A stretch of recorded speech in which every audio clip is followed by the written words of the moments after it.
All right. Hi, everybody. Welcome back to episode 3 of the Rise podcast, where we connect with inspiring and motivational guests to hear about their experiences in developing their resiliency, identity, strength, and empowerment. I'm your host, Aaliyah Miller, and today we have a very special guest, someone I have been a huge fan of for years, and I'm so excited to have the opportunity to chat with her today. Margaux Alvarez is a small business owner, a winemaker, a 7-time CrossFit Games athlete, an NBC Titan, and broadcast analyst, just to name a few. Margaux, thank you so much for joining me today. How are you doing? I'm doing great. I'm excited to be here. Thank you for having me. I'm excited to have you here. So let's get into it. Just based on the handful of qualifications I just listed, it's obvious that you've done a lot. I would love for you to tell us a little bit about, some of the different paths you've taken in life and how each of those things has helped shape who you are today and kind of help you develop your own identity. That's a great question. I feel like I've definitely been on different paths. I think one that's been kind of universal has been being active or being in the realm of health and fitness. I was always very active. I was born in California, but grew up most of my life in Montana. My sisters and I had the opportunity to be outdoors a lot. So we got to do horseback riding, ballet. We were always getting into some sort of activity. I focused on golf a little bit younger. My sisters did that as well. They kind of parted ways. We went to different activities, but I was always active, whether it be taekwondo, golf, volleyball. And that was, I think, not only was to keep us entertained as young girls, as I look at, my mom raising us with my dad, but I think it was something for her to expose us to different things to find out what we were passionate about or what we loved. And as I grew up, I started to focus on golf and volleyball. And I think that fitness realm was definitely exciting for me. I went to the university after I graduated high school and I really wanted to play some sort of sport, volleyball or golf. Didn't end up working out. And I think the path that took me there was, one that maybe didn't formalize or didn't completely evolve. And so another path arrived for me, and that was being able to have the chance to do study abroad and travel a little bit over the university, excuse me, over my university years. And being able to travel and do study abroad, I think it was great for myself to be put in a different environment to challenge myself. Not necessarily like you see in the gym in terms of challenging yourself in the gym, but challenging yourself in a country or an environment where you don't speak the language. How do you get around? And at a young age, I think that helped get me more comfortable pushing my bubble out and putting myself in a comfortable environment. So I think that was a path that presented myself at those younger years, I would say. And then once I graduated university, I moved to the Bay Area, and I know I wanted to be involved in the health and fitness realm as well. But that path took me to, trying to do some Tough Mudders and Spartan races and joining the UFC gym to do submission wrestling classes and fight fit classes. And I wanted to get back into the martial arts for protection, for awareness. So if I was ever in a situation that I, could make sure I was able to help myself. And that was kind of a focus. And then that led me to a path of, finding CrossFit and then being almost literally throwing myself into the fire pit and becoming that Kool-Aid CrossFit drinking girl that I called myself, because I legit was that when I started. But I think that was another path, even though it was still around the health and fitness aspect and realm and sports and activities that I did when I was little. It also allowed me to kind of open up a different, I think, box that I was working through. My sister had passed in 2008 in a car accident, and it was very sudden, very tragic. And so it was all of a sudden a shift of, what I had known before to what I was, dealing with then. So I started in 2011. So it was probably a little over 3 years after she passed that kind of came into my life. And I think that was an avenue, not only physically to push myself, but also mentally, because when you're in the gym, when you're working out, yes, you have the community and people around you, and in competition, you're competing, but ultimately it's you versus yourself. And I think that was a way to work through emotions and work through, maybe digging a little deeper about myself and what I wanted to figure out that I could get through, that hopefully in turn I could help people down the road. And I think that's something that's always been there. And so that was a path I kind of was on for a good number of years. And with that path, I filled the role of a coach, personal trainer, fitness enthusiast, not only for myself, for others. And I think that path of wanting to help people and give back, that for sure was spurred from the passing of my sister, and maybe not feeling that I could help her, even though I didn't necessarily have that in my control. Having those feelings like continued that path to, helping others.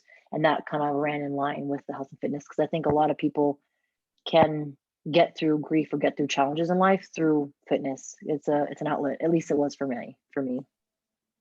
Yeah, I'm so sorry to hear about your sister, but I think it's really cool that you found a way to take that and turn it into something productive and something where you could, help other people, um, using that to help you find your passion. I think that's really Definitely. cool. Can you talk a little bit more about what you're doing as a coach and how you've kind of developed that avenue of helping people? For sure. Yeah. So I think I started personal training back in 2008, 2009.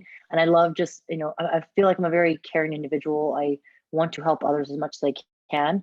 And so personal training first was kind of the avenue. And then from there, I evolved into, getting different certifications, helping and coaching as much as I can on a one-on-one basis.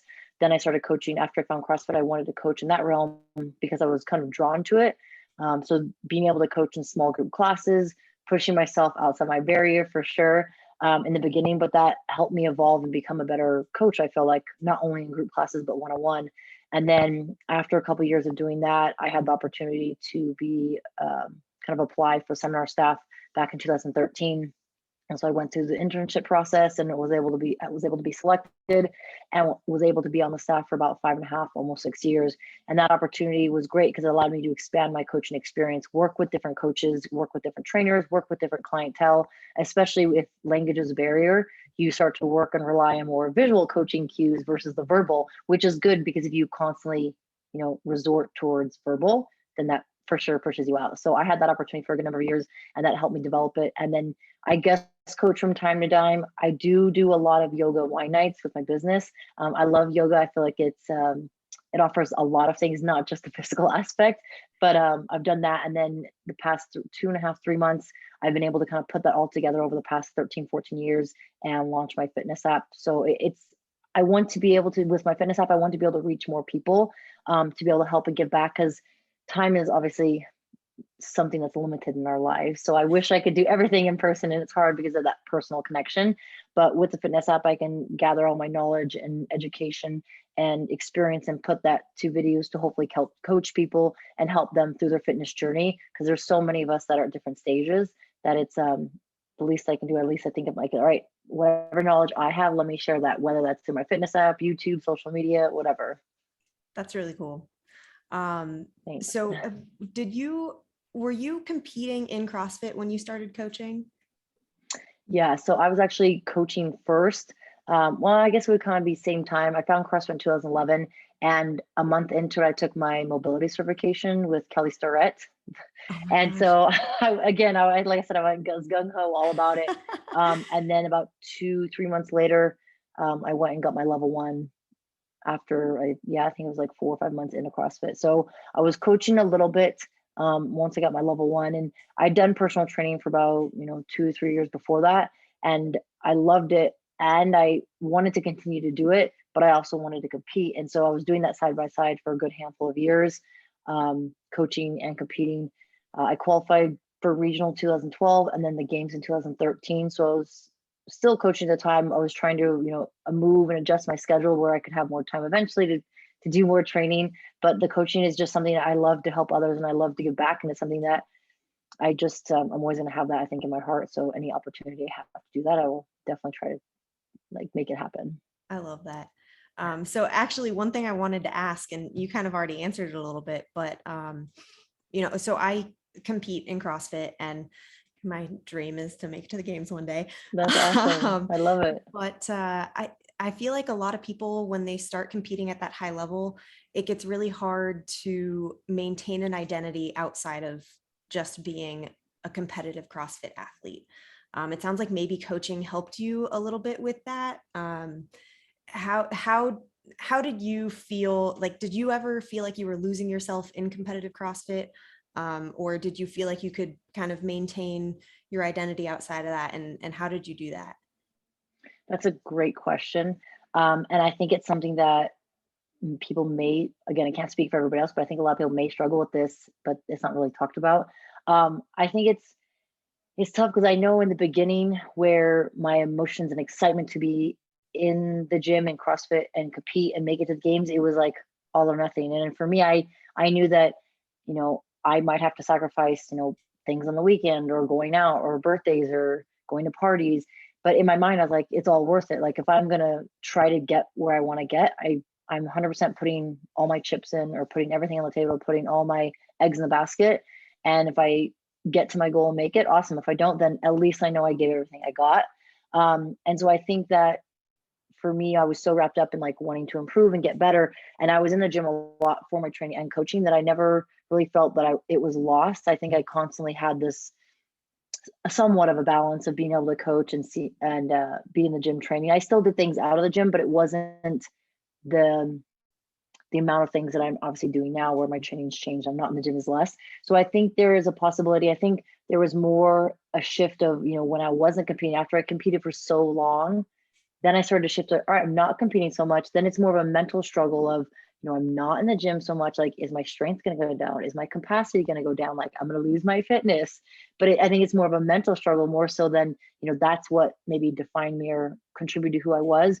But I think ever since the beginning, I always wanted to be, multi-dimensional,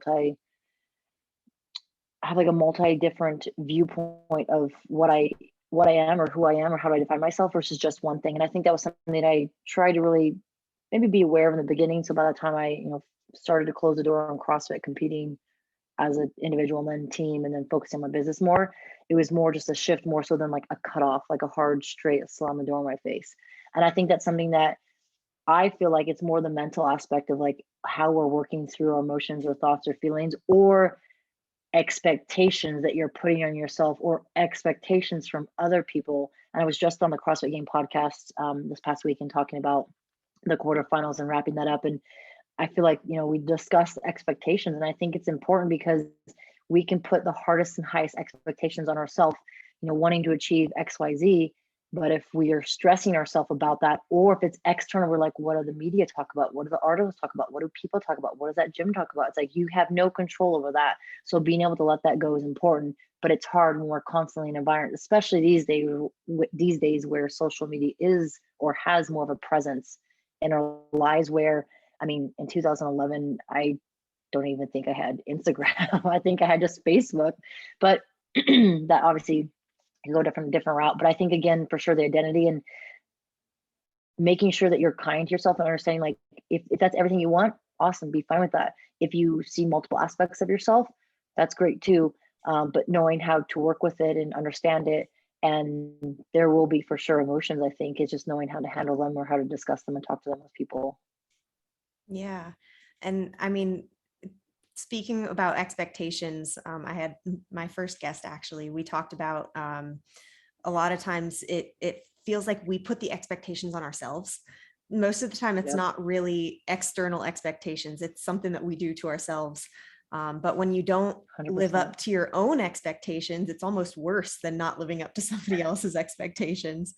And I think getting through that requires a level of self-awareness and resiliency and understanding that it's okay to fail, and actually sometimes we end up learning from our failures. Mm-hmm. Did I you agree. have any experiences like that, either through competing or through starting your business, and maybe you can talk about transitioning to starting your business, and I'm sure that came with a lot of ups and downs, and I can't Yeah. imagine starting a business is easy. No, I think, but to answer your question, yes, I definitely went through, kind of those periods where you did have setbacks, so you did have those failures. And I think you're right, like life isn't always sunshine and rainbows and everything's perfect. We need, or there is going to be that some sort of failure or letdown or door shut in our face, because that allows us to, well, that teaches us, but also allows us to come back and allows us to be aware of how we respond to that and what are we going to do in the next step. So I definitely had that through CrossFit. You know, mindset is huge. And I've talked about that a lot when I have discussions and talks with people. And I think in my mindset for 2012, like I was like, I'm going to the games, like I'm going to make it. And like physically not really possible. I could do muscle ups, but not a lot of them. So it's like, I think for me, it's like I look at that last event in 2012, and that was for me a learning experience. It wasn't so much failure, but it was a hardship or a road in the block that I had to get over, like trying for muscle ups for 17 minutes and not getting one. Like that heart and desire is there, and the effort and wanting to execute that movement and do it is there, but I just didn't have it. But that's a learning experience because then that helped me go back to the board and get back in the gym, be persistent and get better. And that allowed me to flourish and become a better athlete. And I think I've had not just one moment and one example, but I've definitely had them through CrossFit. And I think that's where, going to the gym. And if it's interesting, because I talked to a friend during another podcast, she doing CrossFit and then not doing CrossFit, like working through those emotions. I think CrossFit has a lot of, measurable data points. How much do you lift? How fast is your 400 meter, your 1 mile? So you have those data points. And when you don't have those data points, you're not really aiming on that. Where do you go? Where do you aim for? What are you training for? What goal do you have? So I think that's where it can be helpful. But it also can be sometimes challenging. You're like, I really want this lift and you don't get it. It's like, that's part of the process. You have to embrace the process. You don't have to, but I encourage and I tell myself, I should embrace it. And as I transitioned from the world of CrossFit or from the world of competing into the world of business, there was a lot more of those challenging moments, a lot more doors like closed in my face, whether that be, not being taken serious because I'm starting a business, a lot of road trips with legalities and distribution and, not being a huge, big company and having to do everything myself, or, not having the budget to be able to put tons of money into marketing or sales to get the wine label, the wine brand out there. And so, not to compare one to the other, but as I moved into the world of business, I was like, man, there's a lot more hardships or a lot more struggles that hit a little deeper in the world of, trying to create a business, trying to get your brand out there, trying to connect with people. Like networking has been great. You can talk to everybody, but what's the next steps? Like, are you able to make a connection to get into the store? Can I get into the restaurant? What's the price point? What am I willing to give for my margins so that I can get my wine out there? Like, am I going to be negative? Am I just going to move the product so I can get more visibility and brand awareness? And so those are the decisions you start to contemplate. Like, is this the right decision? I don't know. And I think that fear, that unknown is scary at times. And I think we also face that in the gym and, career, family, school, whatever it might be. We won't know what's on the other side of that door. But if we don't take that step, we don't try, we won't ever know.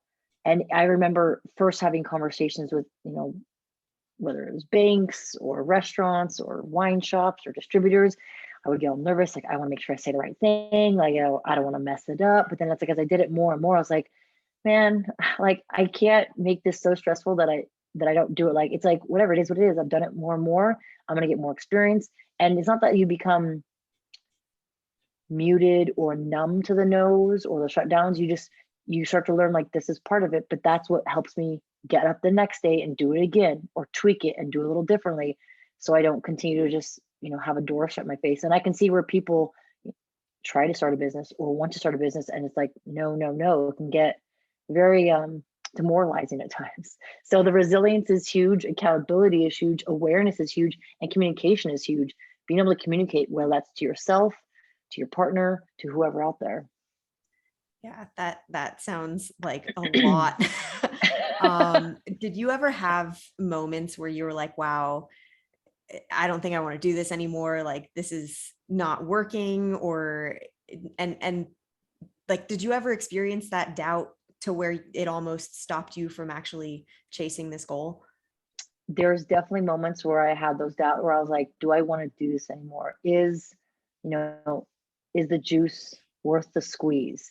And I know that's kind of a common term or a cliche term, but for me, it's like you constantly put in all this work and struggle, whether, trying to juggle everything so it happens in a day or a week or a month. And it's like at some point you're like, man, this is just like, is the universe just like crapping on me? Like, at what point is it enough? Like, really, one more thing? And I've definitely had those moments where like you break down, and I think it can compound. And I think you as an individual, not you, but anyone as an individual, you can handle it. We can handle a lot. But then there's points in the time where things or layers kind of come compounding. Next thing you know, it's just like that one little moment. It could be like spilling your oatmeal and you're like, I'm over this. I don't want to do this anymore. And so, if people are out there where they're like, oh man, if anyone else is going through this, yes, there are other people going out there through it. And it's hard, but trying to take a step back and say, all right, like, take a breath, take a moment to step back, and like, even if it's like, closing the work for the day and like reapproaching it tomorrow, sometimes it can give you a fresh pair of eyes on it and allow you to say, okay, I was a little like out of it, or I was a little hot headed, or I was a little stressed. So I've definitely had moments like that. I think it's a learning experience for sure to find out, if you if you really want to do this and you will continue to do it, but sometimes reevaluating your goals and figuring out, all right, what is it that you want to do and where are you going? And is it something you still wanted? And I think a lot of those lessons came from my training in the gym, being accountable to my goal, preparing, reviewing my work is what I'm doing, helping me get there. And being patient is huge. And of course, like enjoying the process, enjoying the journey, because we spend so much more time there. Like if I finally get to the point where I'm able to sell my brand and my company for hopefully hundreds of millions of dollars in the future, that's one moment. That's like, all right, you signed the paperwork, here you go. There's still work involved, but then do you remember the years and months and however much time you put in to get there? Like we spend so much more time there than, the podium or receiving that diploma or that degree or whatever. Yeah. It's cliche, but life's about the journey, not the destination. But Exactly. it is Exactly. a valid cliche. Because you're right, Mhm. we do spend, 99% of our time on the journey, and that Totally. destination, yeah, it's going to be exciting for a moment, but you gotta remember everything that you put in to get there. Hmm. Um, I agree. what kind of support system did you have while you were going through that? Like, did you have business partners, maybe family that you could rely on to kind of talk things through, fall back on when you had those moments of doubt? Yeah. So my, my husband Alex, he was my coach when I was competing through CrossFit, and he's been my partner through the business. So it's been him and I. So we've had plenty of conversations, and plenty is probably an understatement. Hundreds and hundreds of conversations. Whether it be about competition, or mental approach, or strategy, or awareness in the competition realm, but also as we moved into business and being able to, strategize and think of plans and different ways to make things work. And it's funny because when people talk about communication, I think there's this, oh yeah, we communicate. It's like, no, like you have to go a little deeper. You have to have more conversations and more conversations. And sometimes the conversations you have are maybe repetitive or touching base on similar topics, but it's super important because I think there's a lot of things that maybe you don't want to address, you don't want to talk about because you're like, oh, like I don't want to, verbalize, I don't want to make it real, but talking about it at least discusses it. So then you do have some sort of awareness or understanding. So then when you eventually get there, you're like, okay, I didn't just come up on this as a surprise. And we've had a lot of conversations with like, what's the best possibility? What's the worst possibility? And what will actually happen will typically be in between somewhere, hopefully in there.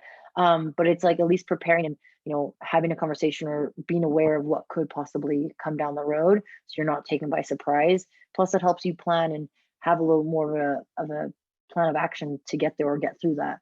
So he's been super supportive in everything that we've done, which has been great. It's again, there's definitely challenging moments, and obviously, like people have talked about, like, oh, having a personal relationship with your coach and athlete, like that's difficult. But again, communication, like more and more and more communication is beneficial because assumptions or having different roles can always play a challenging part. So making sure you're like, hey, this is a coach athlete role. Okay, coach's hat is off, athlete hat is off, or now in a personal relationship. So yeah. Yeah, that's cool. I didn't realize that your husband was your coach. That's really cool. I think it's so interesting when athletes have that personal relationship with their coach. But I do think that, like you said, if you kind of make that distinction between, hey, I'm saying this in the capacity as your coach versus I'm saying this in the capacity as your husband, like I think if Hmm. you are communicating that distinction, I think it can be very successful. And obviously it can be For very sure. successful. Yeah. That's Yeah, really I cool. agree. Um, Thanks. so because you had your husband as a business partner going into this, maybe you didn't experience this, but have you ever felt like you hit roadblocks in becoming a business owner due to the fact that you were a female? There have been some roadblocks for sure because people again anticipate, if you think you can cut it or if you would be able to, do that job. And for me, I think I don't, not that I don't even entertain it, but I'm just like, I'm a business owner. I'm doing what needs to be done. I'm in this role of launching my company and launch my business or growing it. So I'm going to take whatever it's going to be done to get there, or essentially take those steps. And there's definitely some challenges where like, oh, maybe they don't take you as serious, or you're like, oh, like that's cool. Like, who's doing the winemaking? I was like, well, it's myself and another female winemaker. Like, does it matter? Like, our sex, female, male, like we're going to get it done. And so it hasn't been tons and tons, which is obviously nice and refreshing, but there has been moments where you're like, okay, was there an anticipation or expectation of something else? But for myself, it's like, all right, there have been struggles for sure. And it's like, I'm going to do what I need to do to get there. And I'm going to have to, say yes to certain things or say no to certain things. I'm going to have to continue to push doors open, or I'm going to be more persistent. And I think that's where, and I've had conversations with some people where they're like, oh, like you're very persistent in what you're trying to do as a small company. I'm like, well, if I don't do it, who's going to do it? Like, yes, it's a team of him and I, and there's two people and we're making sure we get everything done. But it's like, if I'm not pushing my brand or my company, like you guys aren't going to be coming to me to ask to bring it in. Wine is here. Let's get into wine shops. I'll do what it needs to do. Yes, I don't have a budget to, bring in multiple sales reps or do incentivizing programs at the moment, but I will come and do in-person events. I will be present. I will do social media. I will do content to be able to bring more people to your community, because I want it to be a mutually beneficial relationship. So there is that kind of push or persistence from my end to say, yes, I can do this. It might seem a little crazy, but I'm going to be persistent to do it. And I think that's been helpful, because that attitude of, just keep going, keep trying, one day after a time, one step at a time, I think has gotten me places where maybe some people haven't, if they've given up. Again, not speculating or saying about other people, I just can speak for myself of what has worked and what hasn't worked. So there definitely have been challenges and roadblocks, but I just like, keep going. And if that's not the door I'm going through, then I'll shift and pivot and find another door I'm going through. Or just bust through the wall. Exactly. Yeah. Make your own Stick door. it down my leg. Exactly. I'll make my own door. That's really cool. And honestly, I feel like a lot of times that's what we do have to do. We can't necessarily always do things the way that somebody else did it, because everybody's different. Everybody's experience is different. And sometimes we do need to make our own door. And it sounds like you've Definitely done a lot of door making. Lots of doors for sure. But I think that's something that's interesting you say that. And I think I just talked about this on a YouTube video the other day about the advice that people give you, whether it be about your, snatch or clean and jerk or deadlift, or if it be about business or whatever it might be, coaching.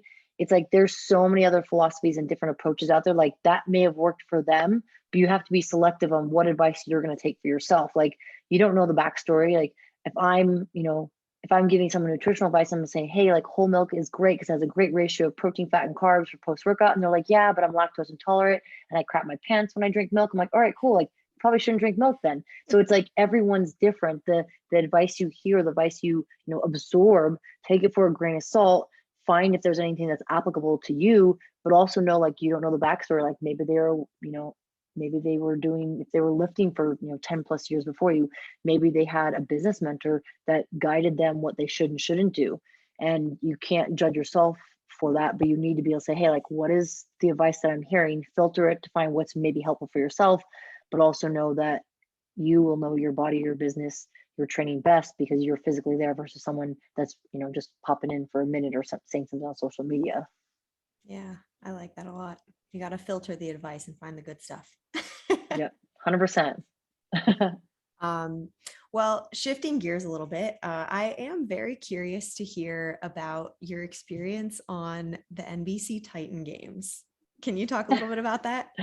Totally. Yeah. It was a super awesome experience. I'm so grateful for the opportunity. A little backstory. I applied for actually the team, the casting team from American Ninja Warrior had reached out to me the previous year and asked if I'd apply. I was like, this would be awesome. Like I don't always have this opportunity, so I'll take advantage of it. So I applied, I got accepted and got to do the run down in LA. And then fast forward into I want to say it was the end of 2019. The same casting team was doing Titan Games, and they said, we'd love for you to apply. We're looking for individuals for the second season. I was like, this would be awesome. I was like, this is a little bit more up my alleyway than the ninja. I'm not super ninja-y, but I was like, this would be more kind of up my alleyway of training that I've done. So I applied, got accepted, and we did like preliminaries it was early 2020 in LA. And that was cool because we got to meet people from all around the world. Some people did CrossFit, some people did different types of training, but it was really unique. And after kind of like the preliminaries got selected to go down to Atlanta to do the filming for the finals, like the actual show. So that was really cool. It was a incredible opportunity. I actually got to see, it's funny, I was walking through the hallway of the hotel when I got there and I saw Matt Chan and I was like, no way. And I've known Matt for years. We've competed together. We've worked on summer stuff together. So to see him there was cool. Him and Sheree, it was just awesome. So it was really unique because there's certain people that I probably would have never crossed paths with. And so to be able to have the opportunity to meet these amazing individuals with different backgrounds and stories was just really cool. And we've actually, a lot of us have kept in touch. We had like a group thread and we've kind of made little trips over the past 2 years to meet up and connect with people. So that was really unique, and being able to, have the opportunity to talk with The Rock and, have that experience competing in the show. It's, of course, it's competition, but it's definitely a TV show first. So getting to see some behind the scenes for TV production was unique to say the least, but it was a really cool experience. And to be there with everyone for, I think it was like 3.5-ish weeks or so was really rad. It's tough because the competition wasn't like, the regionals or the games, or you like, get everything's focused around that. You're like, hey, we're going to go film, and then we're going to do an interview. We need to get some B-roll shots, or we need some photos. Okay, cool. Now you're going to go compete. Here are the rules. When you're done, we're going to come back and we're going to interview. I'm like, cool. I need to like grab a snack real quick so I have something in my body. But it was a unique experience, and I'm just so grateful for the opportunity, because I think what they did with this season, compared to the first season, they had less, about half athletes less. I think there was 18 women, 18 men, I believe. We had the opportunity to, a little more time to talk to the producers about stories and our backgrounds, and sharing not just our physical abilities, but also our maybe hardships we've gone through. And I think The Rock did a great job, and his team did a great job of casting individuals with different eclectic backgrounds and stories. And everyone has, their own story, their own hardship. And I think in life, we all have some sort of hardship. And I think it's, learning from others or hearing their stories and how they handled it or what helped them get through it. And I think they brought a great group of people together, so that we could all, like, obviously compete and hang out, but also just, have some amazing post Titan Games stories to share too. So it was a phenomenal experience. That's really cool. I love that you guys are all still friends and hanging out after that. Actually, so you were the Titan of the West, correct? Yes. Is that your official title? Yeah, exactly. So the Titan of the East, Courtney Roselle, is actually one of my friends from, I used to live in New Jersey, and I was friends with her back in New Jersey. I love Courtney. And Courtney's amazing. I know she's great. I'm hoping to get her on the podcast sometime. She would totally do it. But I would see her post pictures of you guys, hanging out months after the show, and I was like, that's so cool. Like, just to have that experience to meet genuine people that you maintain those connections with. And that's something that I really like about CrossFit. I feel like we have that same experience where you go to these competitions or these events, and you, like, yeah, you're competing against people, but they're people first. And you see them as people, and as people that you can learn from, and people that you can share experiences with. And yeah, you're going to compete against them, but that doesn't make them an enemy. And I think that's really cool. Exactly. So that sounds like an amazing experience. Yeah, it definitely was. And I 100% agree with you. I think that's, maybe you connect with everyone, like you're friends with most of everyone, but like there's some people that you maybe have a little bit more of a relationship or a little more connection.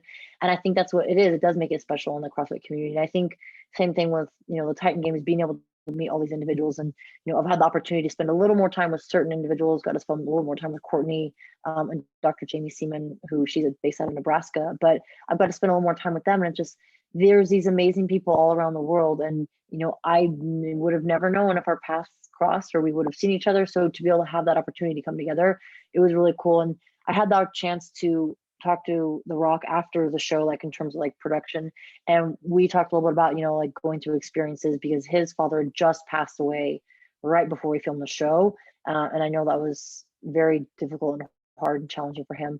And I think when anyone close passes away, or anyone in your life that you have a relationship with, whether that's positive or negative or whatever happens, it's hard because these thoughts and feelings and emotions go through you. And so we got to connect and talk a little bit about that. And I think his thing was, he has the opportunity to bring different people from different places all around the locations to one spot and highlight them. And so I think that's I think that's what him and his team wanted to do. And it was really cool to be again, just rad experience for sure, a memorable lifetime. And it's funny because people are like, oh, is there gonna be another season? I'm like, I don't know, I hope, because that was such a unique experience. So if other people have that opportunity to experience that, I would love for them to have that.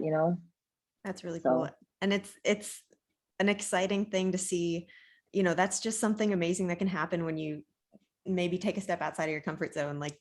Did you ever think that you were going to be on a TV show like American Ninja Warrior or Titan Games, having No, that I don't. just pop up? And now all of a sudden you have this amazing new support system.